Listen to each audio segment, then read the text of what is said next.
বিল্লু ওর মনে হচ্ছে পায়ে কত পা দিয়েছে লেজে ফেজে। বিল্লু এদারে ঠাকুমা কাছে। বিল্লু সোনা পালিয়ে এসো। দেখতে পাই না, ওর নিশ্চয়ই লেজে পা দিয়েছে।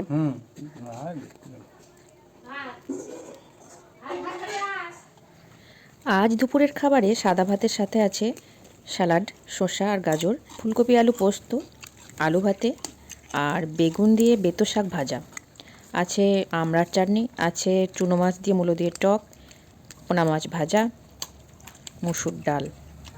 বাস আজকের রান্না এইটুকুই করেছি। তো আমরা সবাই খেতে বসেছি উঠানের রোদে, দেখতেই পাচ্ছ তোমরা। আর সাথে অবশ্যই আমাদের প্রিয় বিল্লু ছানাটাও আছে। তো আমরা খাওয়া দাওয়াটা করছি। আজকের ভিডিওটা এই পর্যন্তই। তোমাদের সাথে আমার আবার দেখা হচ্ছে পরের ভিডিওতে। ততক্ষণ পর্যন্ত তোমরা সকলে খুব ভালো থেকো। আর হ্যাঁ, ভিডিওতে লাইক কমেন্ট করতে ভুলো না কিন্তু।